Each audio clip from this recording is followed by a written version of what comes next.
By 1992 the Shower Posse was already marked for death. No longer were they under the radar, they had outgrown that years ago. They had drawn the attention of the US federal authorities. Task forces were created just to focus on their activities.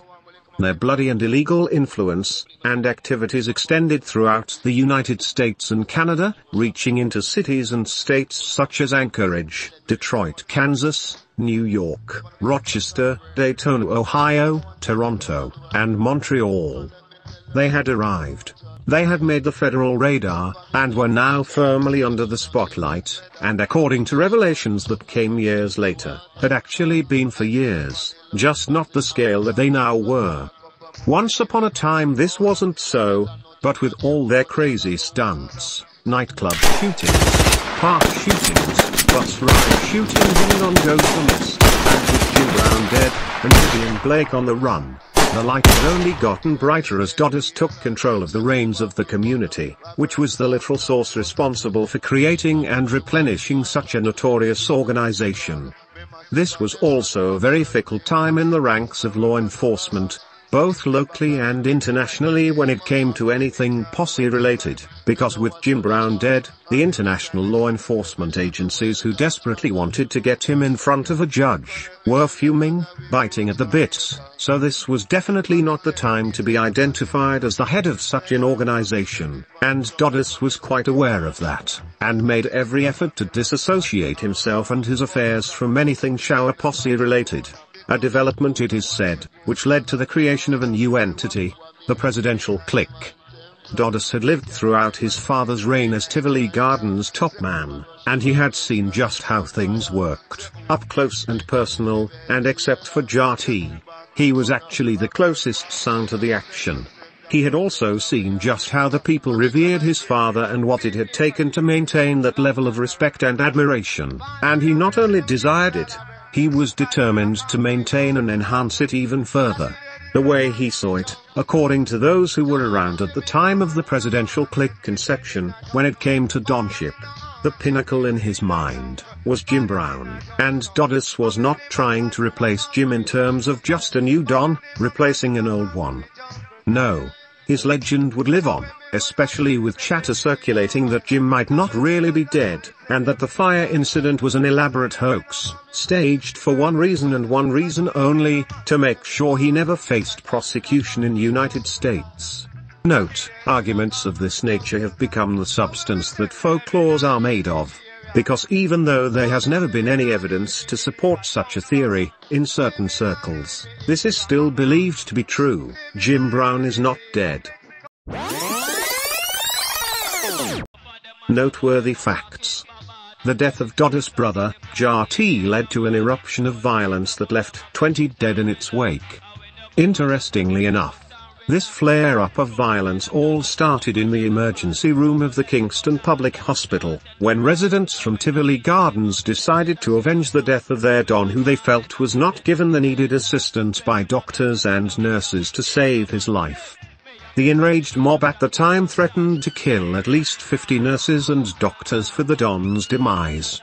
Within hours of word spreading about JT's death, Jamaica was again gripped with a headline of grotesque magnitude, when gunmen from Tivoli Gardens invaded the neighboring PNP community of Hannahtown.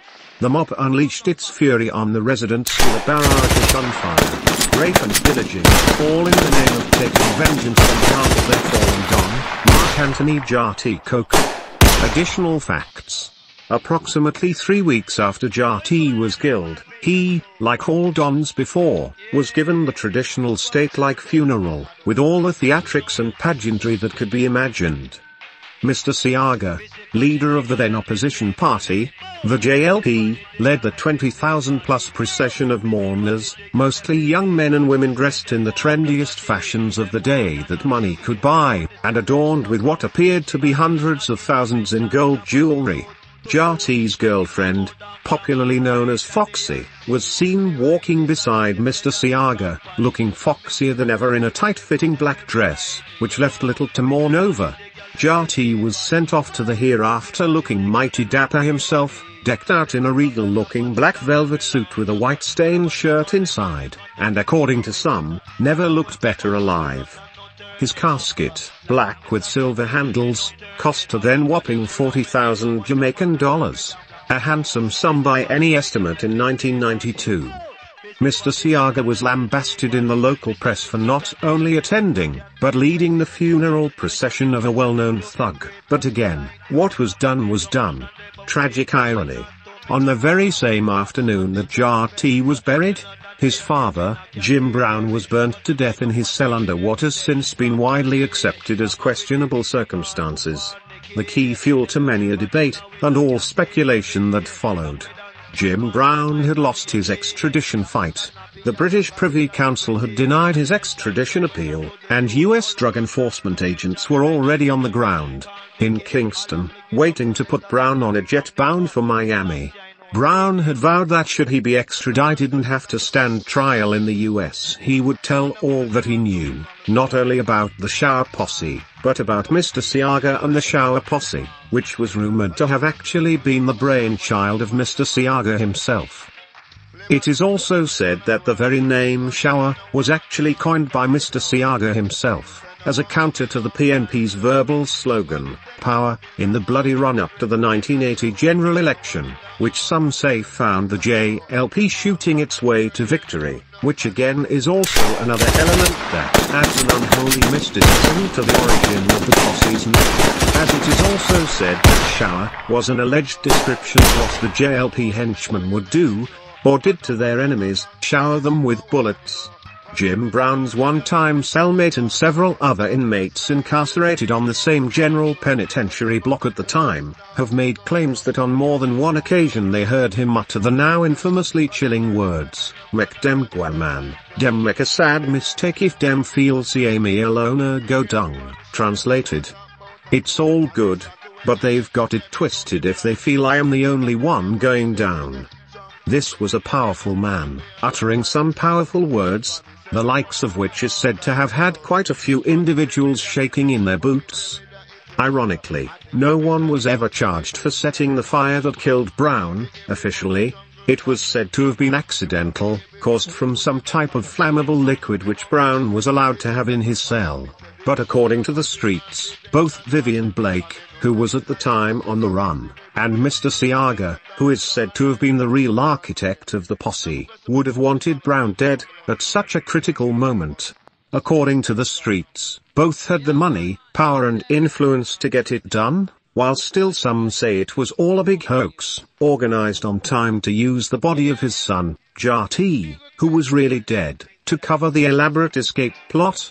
Hence the whole burning of the body, so identification would be hard if indeed there was a switch, which actually make conspiratorial sense, especially with JT and Jim Brown bearing such uncanny resemblances and features, size and all.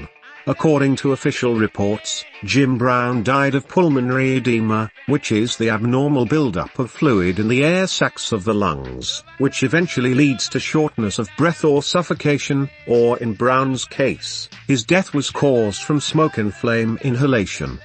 Firemen WHO were called to the then-named General Penitentiary, where Brown was being held, claimed that when they arrived, they were not taken to Brown's cell, but instead became witnesses to a heated argument, already in progress, between police officers, members of the army and prison warders, about whether or not the body of the man on the ground, who was said to be Brown, which was also already out of the cell, and had even fallen off the stretcher that it had obviously been on, was to be taken to the hospital or not.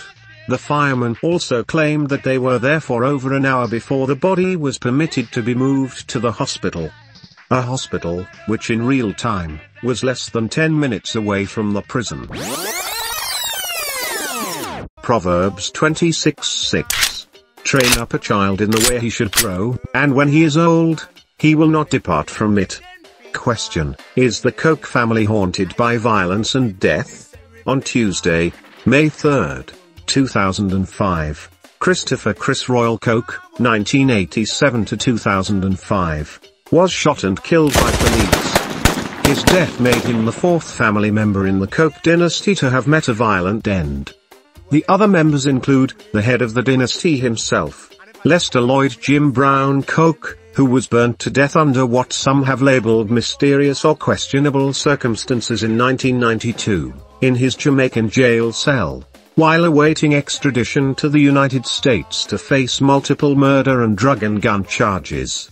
Then there was Mark Jarty Koch, 1967 to 1992, who was shot along Maxfield Avenue in Kingston, on February 2, 1992, while riding his motorcycle. He was in preparation for an anniversary dance for the fallen area leader, and his father's predecessor, Claudius Massop.